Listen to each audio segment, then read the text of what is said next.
In case you missed it, you're allowed to be hot, smart, and rich. So let's get into it.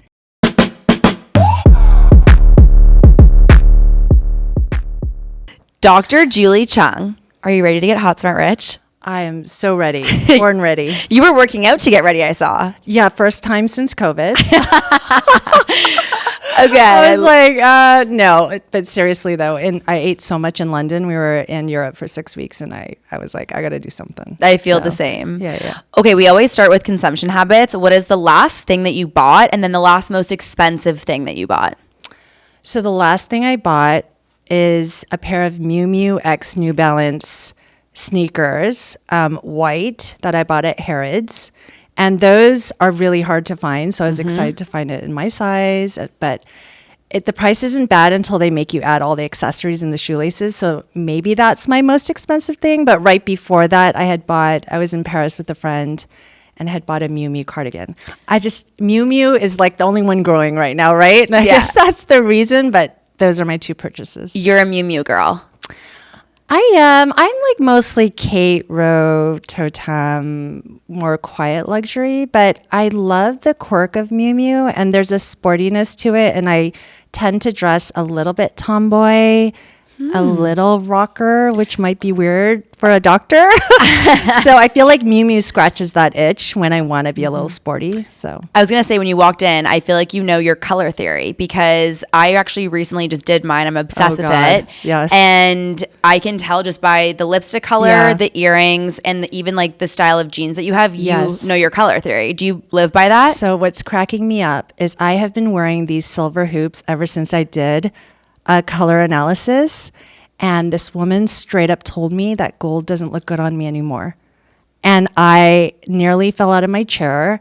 I have Foundry necklaces that are gold. I have Cartier bracelet stacks like everyone else in West LA in gold, and she was like, silver just looks better on you. And honestly, I haven't. It's true. And so when I was in London, I was buying silver jewelry. I had bought this right before I left. So I was kind of laughing to myself when I saw your earrings. I was like, I feel like silver is very modern. But since then, and my sister did an analysis as well. She's like, Julie, and we're very similar. We look similar. It's sharp colors, black. It's more blue toned, that direction. So it's kind of messing up my closet. It's actually exactly what just happened to me. So I finally did it, and it is completely opposite from I put all my makeup into ChatGPT, and I was like, tell me exactly what my color analysis is and then what makeup I should be wearing. And then I've always been wearing gold jewelry, and it said silver, and I'm looking in the mirror and I'm like, wait, I actually do think silver looks better on me. My whole thing is messed up now. So my sister dipped all her gold jewelry white gold. Oh, wow. I'm not even kidding. Like she went all in. Like she was told silver, and she could see the difference in pictures with makeup as well. So I recommend it for everybody. It can be dangerous. It could lead you down a shopping rabbit hole, but I mean, it works. So. Well, I'm excited for so many reasons, but you're also the first doctor that we're having on the show. Oh, really? And my grandfather, who I didn't actually get to meet that much, was also an ophthalmologist. Wow. So I'm hoping that through this conversation, I actually get to understand him a little bit more too. How do you go even daily from being a doctor to founding one of the most successful and longest running brands at Sephora in the hair care space? So it was kind of accidental. I think as the daughter of immigrant parents, I was pretty much told I was going to be a doctor from day one. My mom was an intensive care unit nurse, and I was always a creative. Like, Korean women are extremely vain, and I've always played with makeup and hair and clothes. And so I really wanted to go into fashion, beauty, something that had to do with aesthetics. So that's always been a part of me, and is a part of a lot of Korean women are like that. And then I go into medicine, and I meet this guy at a bar. I'm going to tell my kids I met him in Bible study, but I meet this guy at a friend's birthday party, and we're dating, and he grew up in the hair world. His parents are hairdressers, and he noticed that here's this med student who really is a repressed fashionista who has it all figured out except for her hair. I was constantly straightening it with Japanese straightening perms, Brazilian treatments, getting like flat irons that were ancient and frying my hair, trying to get it under control. And he was like, why is she spending all this time and money on skincare, pots of La Mer for $100. Back then it was $100, and not spending money on tools. And he realized there was a huge white space in that tools were either $25 at CVS or $100 at Sally Beauty, like a salon distributor. And there was no in between. And so it was clear that women who really wanted a beautiful high-tech tool didn't have that option. So he made me a dryer. He had engineers, had an idea. He's sort of a physics nerd and has product development history, came from the world of finance. I think he was born an entrepreneur. And he just made me a super lightweight, beautiful dryer that dried my hair differently with a technology the world had never seen. And it worked really, really well. And he said, let's start this company together, because I had my own ideas. It needs to be beautiful. It has to sit on my vanity alongside my creams and blend right in seamlessly. And then we have to package it beautifully. And then the big kicker was we have to sell it in beauty retailers, traditional beauty retailers. And back then, you're probably too young to remember, but hair dryers were relegated to the basement where the toasters and dryers were the electronics department or the electrical department. They really didn't sit next to skincare and cosmetics. And so we decided to change that by getting beauty PR and approaching the hair tools category in a completely different way, which was highly disruptive at the time. It was just unheard of. This is the perfect example of if he wanted to, he would. He literally made you a hair dryer as like a date. To woo me. Yes. Yes. Do you identify with one over the other, being a doctor and an entrepreneur? For me, in my mind, the story is very seamless. I think as a physician, it might seem like I just treat disease, you see patients, and that's it. As a physician, I do sales pitches every day. So what's that pitch? It's in 3 minutes, I have to tell a total stranger to trust me, to bring along or come alongside them in explaining their care, and then convince them to undergo a procedure that's scary. That's pitching. And I was doing that 200 patients a week, every day for years. And so for me, it already kind of came naturally. So when it came to pitching an idea, pitching a business, it was sort of already ingrained in me, strangely, through my medical practice and my medical training. So it was kind of an odd thing to think that could train you to do that. Have you ever had a patient as a doctor that knows you're the founder of T3 and that has negatively impacted the work that they want you to do on them as a doctor? No. Has it helped? So I'll tell you why, because nobody really knew I was the founder of T3 until probably about 2 years ago. Was that intentional? 20 years ago, there was no founder story. Mm-hmm. There was no female founder API, like, let me tell you what my mission is. And so I was very much behind the scenes for many, many years.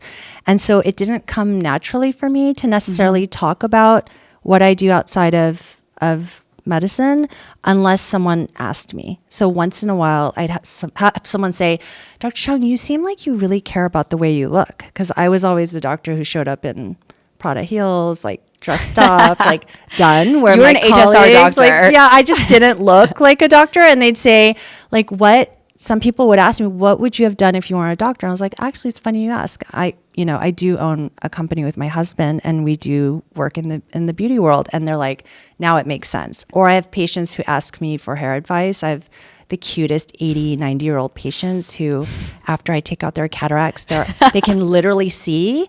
And now they're like, they want beauty advice. And they'll say to me, Dr. Chung, I can see now, but because of you, I can see my gray hair and my wrinkles on my face. Like, what can I do? Because they see the way I dress. They're like, what can I do to make my hair look good? What can I do to make, like, what's your skincare routine? And so you'd be surprised at the lengthy beauty conversations I have with my patients. And then it'll come out, yeah, I also have this. And sometimes I'll give them stuff. I'll be like, you should try my dryer.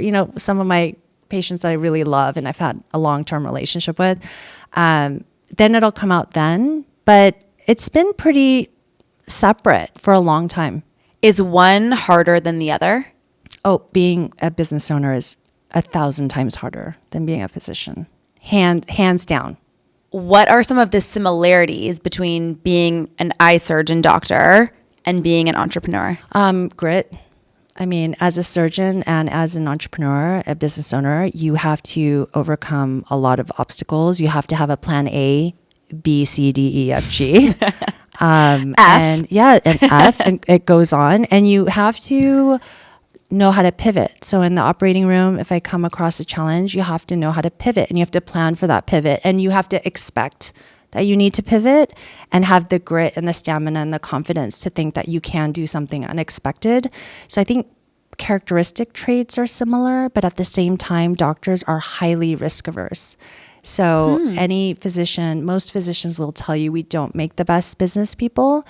And so thankfully I have my husband who is he's okay with risk and has more of a business mindset than I do. So it's been a nice sort of yin yang where I'm more the creative and the visionary.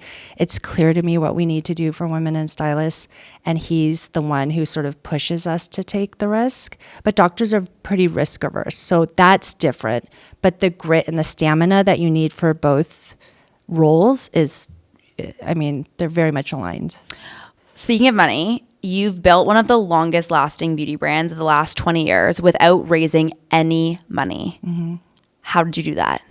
Yeah, it's funny. It's such a long time ago. My husband and I were riding bikes yesterday and I was like, so babe, how did we do that? Like, let's talk about this. Like, remind me. Well, remind me. And he was like, well, you just spend as much as you have. So, we had about $30,000 just in friendly loans from family. And with the $30,000, we only did as much as the $30,000 would allow. So we didn't have to plan out this whole thing, figure out a sales team, a concept, a brand design team, blah, blah, blah, and then get the money, raise the money to then do this. We literally just did what our money would allow us to do, which you would do if you're not in a hurry. And I think back then the culture was a little bit different. It was more of a slow burn. We're going to figure this out. We don't have to make a big splash from the get. We're just going to spend what we have and figure it out as we go along. I think the pressure is different now, where you kind of have to have a whole business plan, have to have this whole thing set, and then raise money, and then just immediately get accepted into Sephora. It was a slower burn that I don't think we knew to do that, but we didn't want to take on any monetary risk or burden without knowing what we were getting ourselves into. What year of the business did you guys start deciding to pull money out instead of just like constantly reinvesting it back into T3? Probably our second year, because we had $4 million in sales in our first year and made $1 million our first year. But we made money off the bat, and it really comes down to product being king. I mean, we had a dryer that we didn't even have to say anything. We just had to put it into people's hands and have them use it, and it did all the talking for us. So we were profitable pretty much from the get. You just talked about building the business with your husband, who wasn't even your husband when you started. Often founders here don't go into business with your family, don't start a business with your husband. You've done it successfully for 20 years. You guys are still married. Would you do it again if you were to start over? I would. He balances me out really well, and he knows where to draw the boundaries. So, and I do think it helps that I have another life outside of the company. I think if I were 100% wrapped up in the company the way he is, and I didn't have this other little piece of life to myself, maybe it would have been different. Not that I planned it like that, but to get away and have my own purpose and my own sort of identity outside of the company, because as you know, as a founder, you can really get wrapped up and the company can become your identity, and that can provide its own stresses and tension between founders. But for me, actually, I'm just realizing this as I'm saying it out loud. It could be that I did have a separate thing for myself that didn't involve him. So that's my guess. Every ambitious woman has a secret weapon. So let yours be the Hot Smart Rich insights.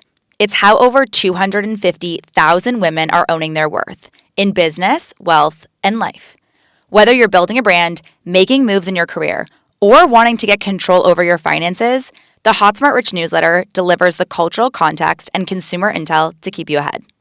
With only 6 months left in the year, it's time to make consumer trends, financial hacks, and HSR insights your best friend instead of mindlessly scrolling on social media.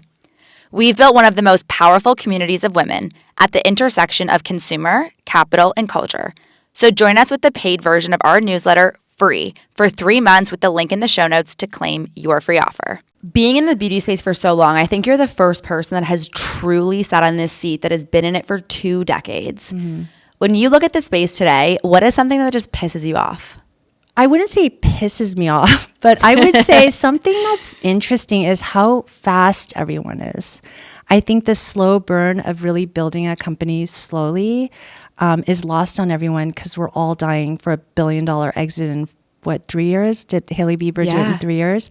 Everyone's looking for that, like that instant success story. So I think there's a flurry of activity and kind of an anxiety of looking around and seeing what everyone else is doing. And am I growing fast enough? Am I doing enough? Am I a good enough founder? Am I out there doing enough podcasts? I think that rat race didn't really exist back 20 years ago. I think it helped. We didn't have social media. It could be that rat race was there. You just couldn't see it.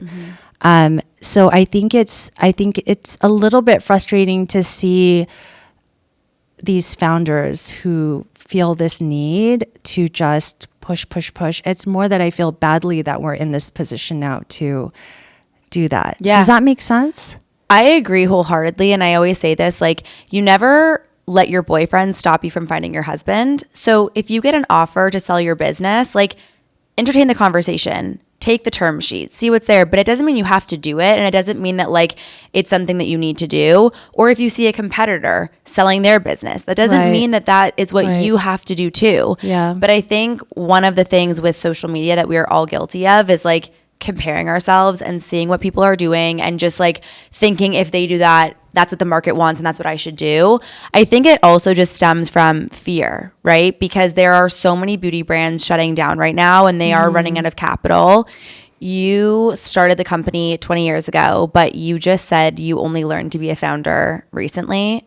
What does that mean? Yeah, so it's funny, 20 years ago, like I said, there was no founder story. I never had to be forward facing.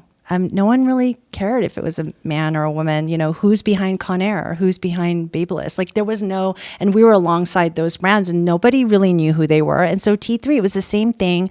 It was just marketed as this beauty tool, aspirational beauty tool. So for the last 18 years, I've been a practicing eye surgeon and really the creative muse of T3, still very much involved in product development.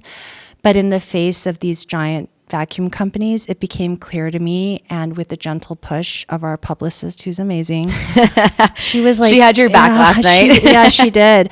It's just that we need to humanize the brand. T3 is a people and a place. It's a team that's largely women, co-founded by a woman, an LA brand, which nobody knew. And it became clear that I needed to do this whole female founder thing, which I was aghast when 2 years ago, the whole team decided, like, we need to get your story out there, Ken's story out there. My first podcast was the Second Life podcast. I just felt like such an imposter. Like, even though we've had this company for so long, like here I am now trying to look like this female founder who has the perfect story. And I'm going to tell you my vision and my mission. But the irony is I don't think I could have done this in my 20s.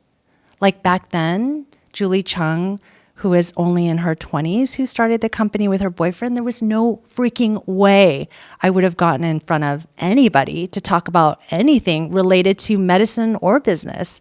And the funny thing is I think it took 20 years of growing up as a woman with life experiences, with a framework of just being, just living my life, that has allowed me to be eloquent, insightful, and be able to be a founder now, a founder in that I'm the face of the brand. So it's not your expected sort of female founder. I see these young, fresh-faced female founders who are so eloquent and mature and incredible. I just wasn't that in my 20s. There's no way. So I feel like I was now primed for it now. Do you feel there's a pressure with this female founder that you're saying to not show all the hard things, or like the things that do make you cry, or the things that still question you, like to show up as a female founder and be eloquent? Do you think that requires you to only show a certain side of that story? Yes and no. I think a lot of female founders now are being more vulnerable and sharing all of the hardships that they have. So I think we're headed in the right direction, and that we're being very real and talking about what our struggles and weaknesses are. But I also find it strange that women need to do that. Why? None of my male colleagues, I'll talk about my male colleagues in medicine, they never talk about their weaknesses in order to draw in an audience or to gain your confidence or to make you like me. Whereas women, why do we always have to talk about our hardships to make other women feel comfortable? Do you think it's because it's disarming? Like, for Yes. men, I think men are attracted to power, right? Yeah. I think women as nurturers are attracted to like that soft power, that femininity, and like the realness.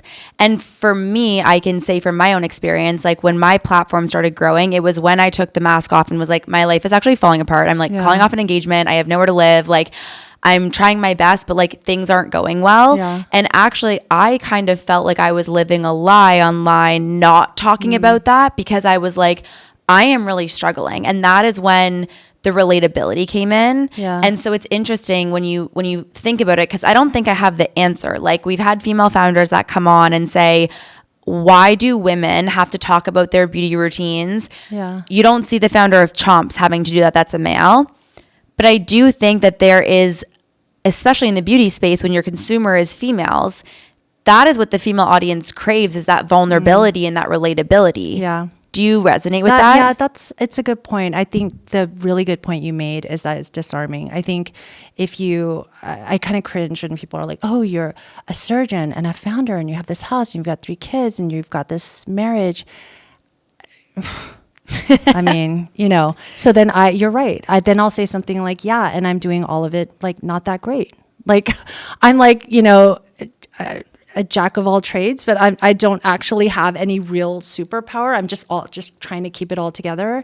But you're right. I think you do have to be vulnerable and share those things to disarm people and be like, hey, I'm just like you, as long as you're not fabricating it, which I don't think women do. No. I think women are pretty open and honest.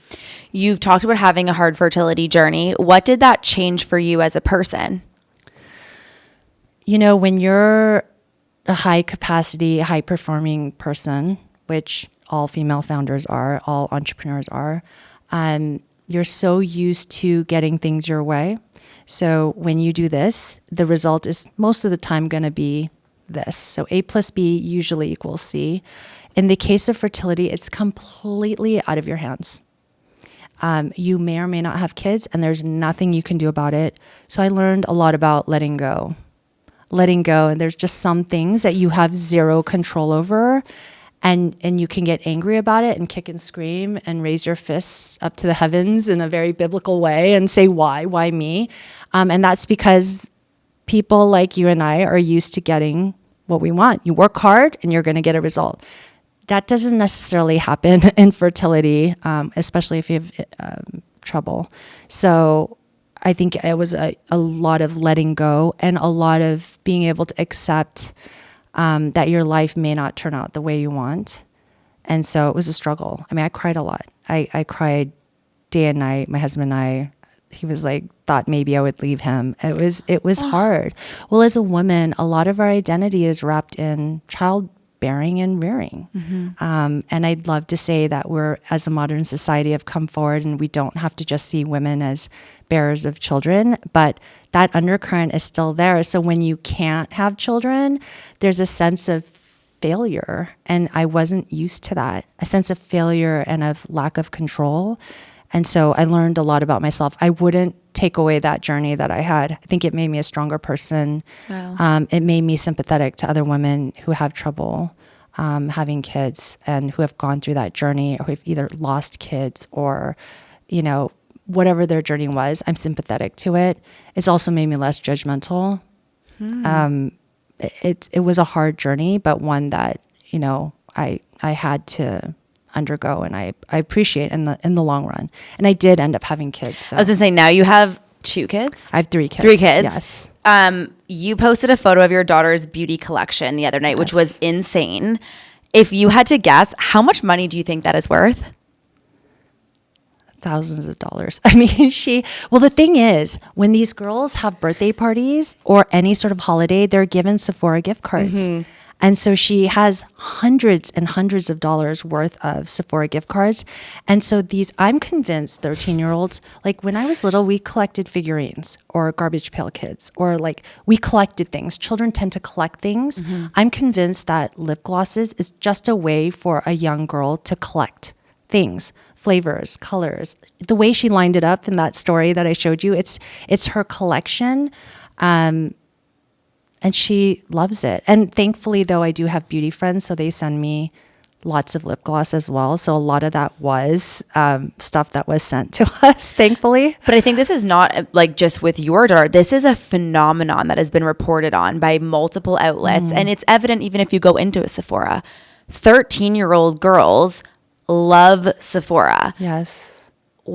You think this is just because of collecting these trinkets and being a part of it, or is there something more to it being specifically with Sephora?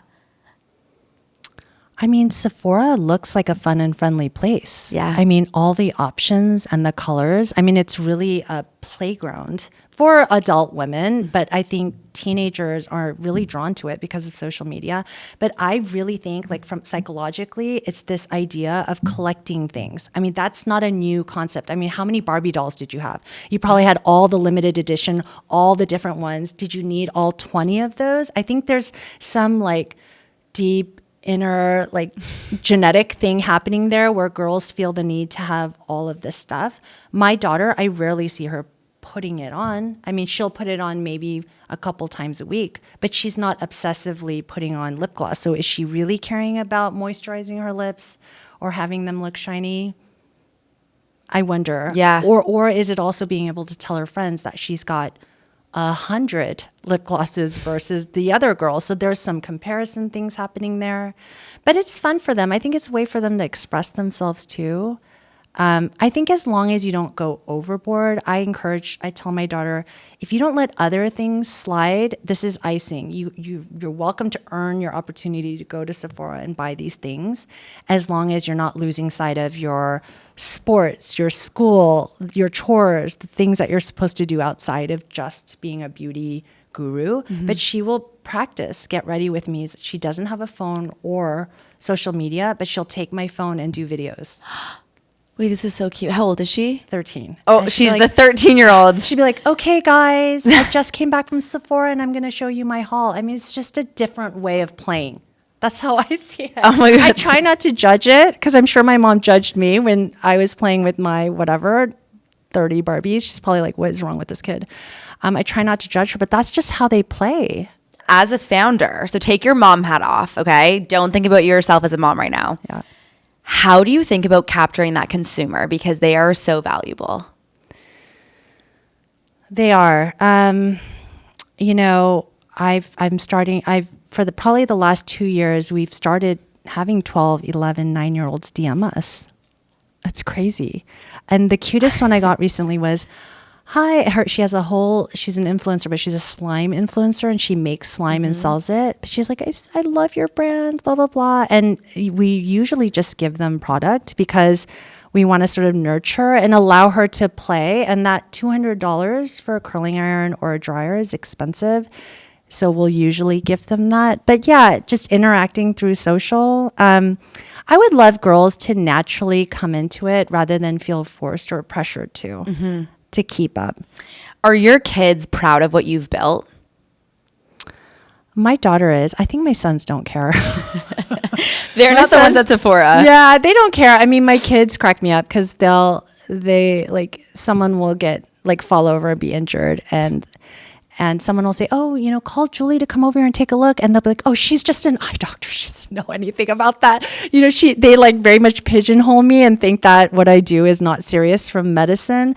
But I think my daughter really does look up to me for now, but she's only 13. So we'll see. I think in 2 years that might change. She might be like, whatever I do might be cringe. But right now she's in the, I'm looking up to you. You're so cool. Like, this founder and they sent me this stuff. And this, like, when I was going out the door this morning, my daughter was like, okay, don't forget to be hot, smart, and rich, Mom. You can do it. And I'm like, oh my gosh. Wait, that is so cute. Yeah, she was totally cheering me on. But I think like that is something so motivating for me if that was my mom. Like, I think it's one of the things we actually try to practice with my sister and her son, who's only 3.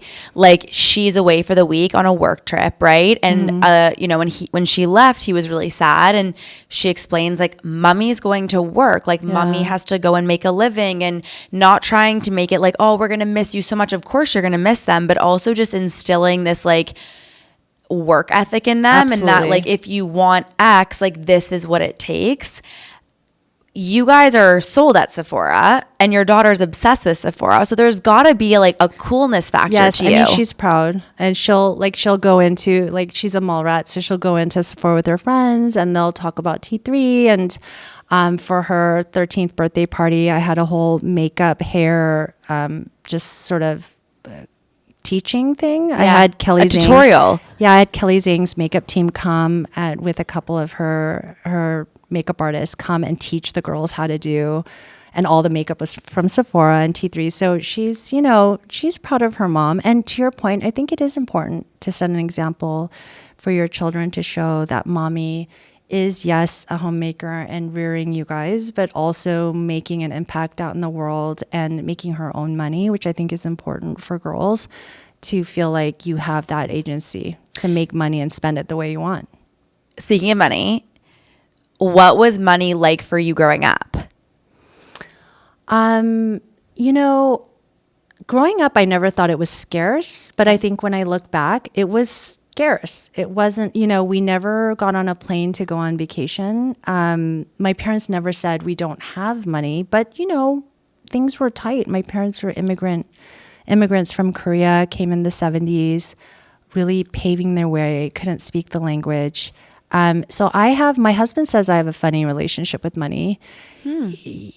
There are like insecurities that you have when you are looking at a menu as a child and you are like, maybe I should just order an entree and not an appetizer because I'm worried that my parents will think it's too much money. They've never made me feel that.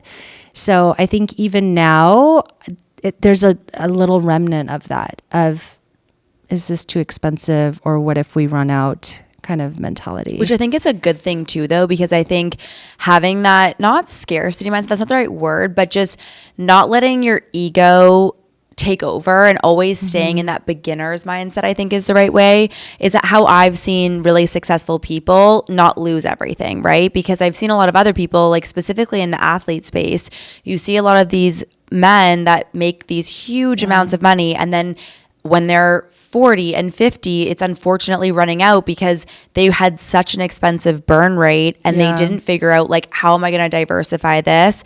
So I think money just brings up a lot of different emotions for people. Yeah. But what is the most unhinged thing you've ever done to save money as you were building T3? Fortunately, my boyfriend, who then became my husband, really spared me from a lot of that. But he did some really sketchy things.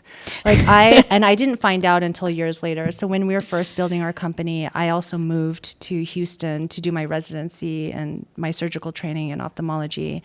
And he would fly back and forth to, manage our company. And whenever he would go back to LA, he would stay in this really dodgy hotel in Marina Del Rey that was $50 a night. And it looked like a crack hotel, but he was doing it to save but he always hid that from me and made it seem like we had enough. And go ahead and splurge on that, whatever, he'd let me do that in that nice apartment in Houston that had the gym.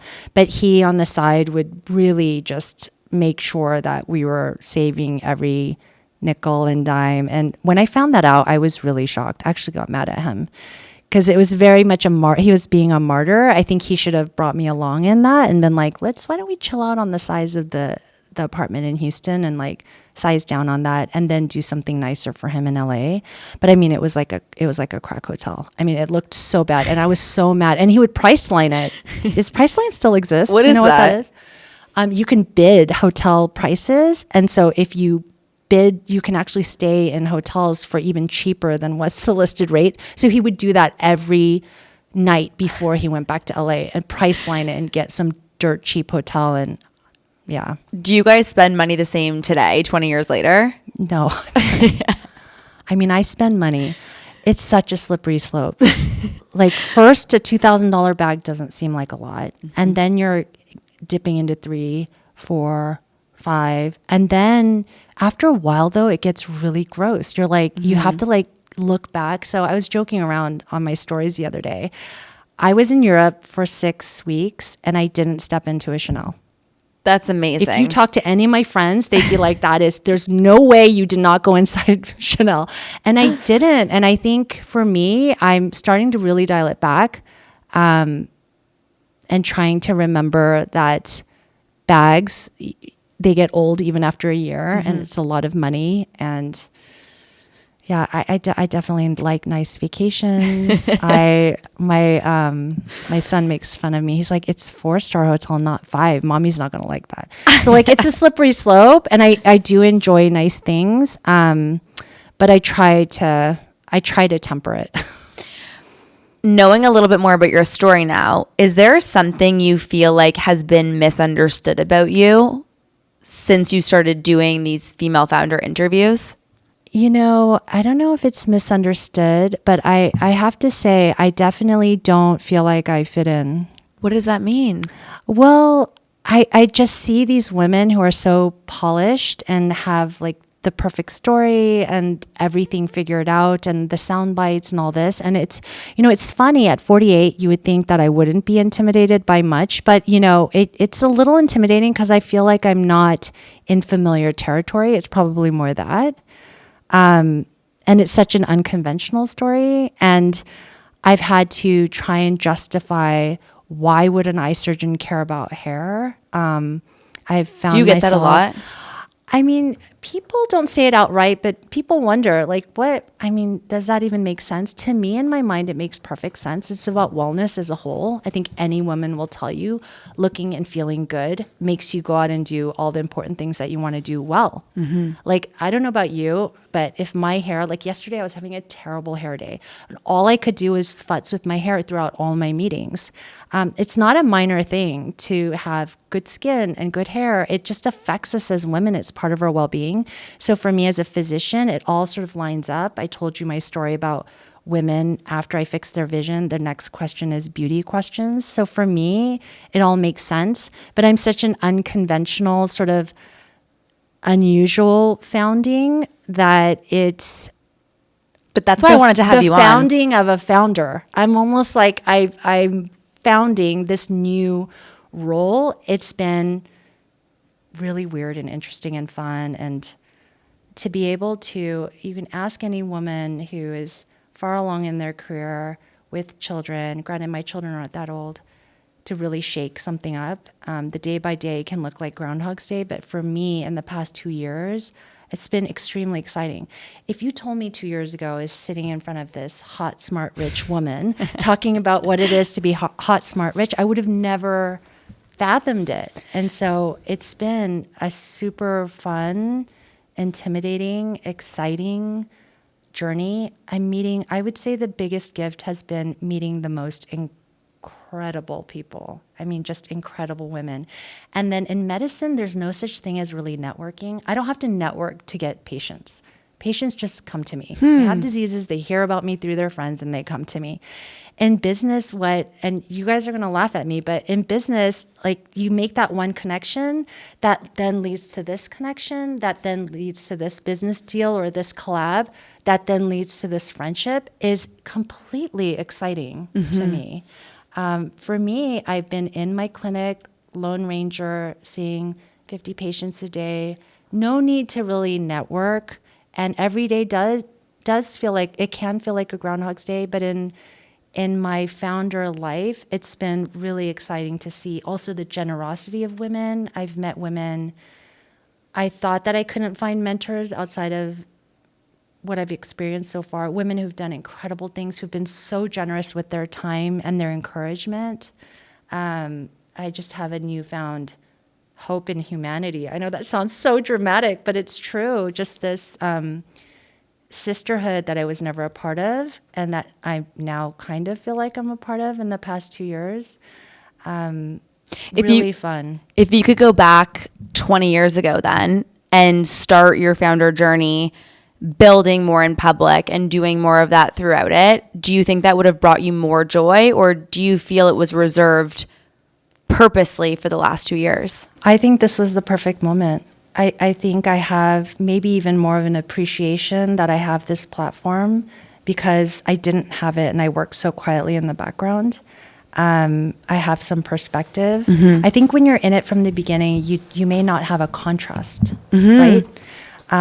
Because you're always on, and it is always the networking and the pitching and the, but for me, I didn't have that. So to not have it and have it, that contrast has been very sweet because you see, I've seen the difference. And my husband cracks up because I wake up and I'm just excited. Like, I can't wait to see what the day is going to bring and what incredible, like random people, like random founders DMing me.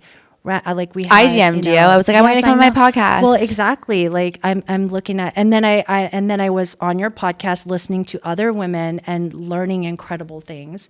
You think you can't learn much the older you get, but this experience has made me realize how much more there is to learn, and how many incredible people are out there who are willing to help you with that. So it's been a super fun journey. I sound like a kid. No, I know. I'm like, I just discovered something, but that's how I feel. So for me, I was primed for this moment. If you could have a conversation with any female founder in the world tomorrow, who would it be? I recently heard the story of Anastasia the brows? The eyebrow queen. I would love to meet her and hear her story directly, but I think it was Behind Her Empire or Build Her Empire. It was another podcast. And she was just talking about how her whole story, how she just made something amazing out of nothing. I was incredibly inspired. My daughter was in the car when I was listening to that. I actually started crying through some parts of it. I just found also the immigrant story part, for her to come barely speaking English and to build this huge empire, I think was really inspiring. So she's probably one of them. I love it. Yeah. Can we finish with some other rapid fire? Yes. Okay. You can only pick one for the rest of your life. A good blowout or good glam? Blowout. What else am I supposed to say? Your 13-year-old daughter at Sephora or Erewhon with your credit card? Ooh, Sephora. I think Erewhon's so expensive. One loaf of bread could be like $50. So I'll go with Sephora. She'll buy lip glosses. What is your favorite beauty brand that isn't yours? Ooh. I really love Westman Atelier. Okay, you're a Westman Atelier girl. I am. Okay. I actually saw her in Europe twice, and my husband kept going, go up to her. And I'm like, I'm going to look like it's a weird freak. And she's like, you should go. I literally ran into this woman in Copenhagen and in London 2 separate times. I think God's sending me a sign. But yeah, I think everything she does is so chic and sleek. And I think everything you do is very chic. Aww, also, my iconic mermaid waves that like all the girls recreate is with the T3 iron. Oh. Like it's like I do it with the straightener. I have a new product coming for you. Oh, really? I'll send it to you once we launch it. Okay, I'm here for it. It'll help you with that. If my hair is not slicked back, it is essentially the mermaid wave. Or I'm doing a pony with curls. Oh, okay. Yeah, that's my look. My boyfriend loves when my face is back so he can see my cheekbones. Oh. So it's like usually my hair routine is basically shower overnight, I let it dry, then I do the mermaid waves, and then I do 2 days of that, 2 days of slick backs, and then I wash it again. Yeah. Yeah. See, I always tell people women have a routine. Yeah. Like, we don't have 10 different looks. We usually have 1 or 2. Yeah. So you're proof of that. Yeah. Okay. Bob or bangs? You can only pick one. Bangs. It's just my security blanket. Is it? I've had bangs, and my friends are telling me to get rid of it, but I've had bangs since I was like 6. Yeah, it's crazy. I'm like the Anna Wintour of hairstyle. I have like one look, but bangs, yes. Okay, you can only pick one for your business: traditional PR or influencer marketing. Probably influencer marketing. Yeah. Yeah. Who is your Although I love my publicist. She's incredible. But who is your favorite hair influencer? do you know a girl named Tish Mall? Do you follow her? No. I don't know what her full name is, but she's just got beautiful natural hair and knows how to enhance it with tools and liquids. And she's gorgeous. And I think she's a California girl. You should look her up. She just has this glow about her, and her hair is done, but in a very effortless way. I really, Love it. I love her. Okay, last one. What is your hot take on success that no one will agree with? To be successful, you should give your money away. Ooh, I love that. Yeah. Meaning you have to be okay to part with it. Otherwise, it can own you. So I think success comes naturally if you're okay with leaving your hands open. That is unusual. Yeah, that is That's my unusual job. advice, but not holding on so tightly, because that can actually, it could deter you or make you make wrong decisions if you're so obsessed with it. Okay. My community is literally the best and always wants to help the guest sitting in my chair. What is something you're working on personally, professionally? If, like, as an example, T3 is hiring, you want to do like sponsoring community events, you are starting a blog, like, how can the HSR community help Dr. Julie Chung?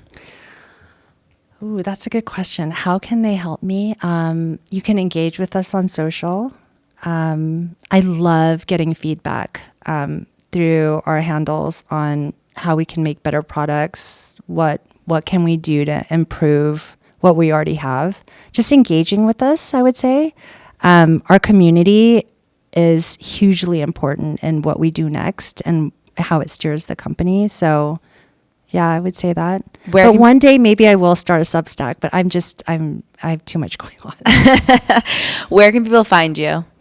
I'm at Julie Chung MD _T3, and then T3 Micro, of course, our Instagram handle, and then our website, t3micro.com. Dr. Julie Chung, thank you so much for getting Hot Smart Rich. I had the best time with you, and I can't wait to have you back on. Thank you for having me. This is a lot of fun. Thank you. Bye, guys.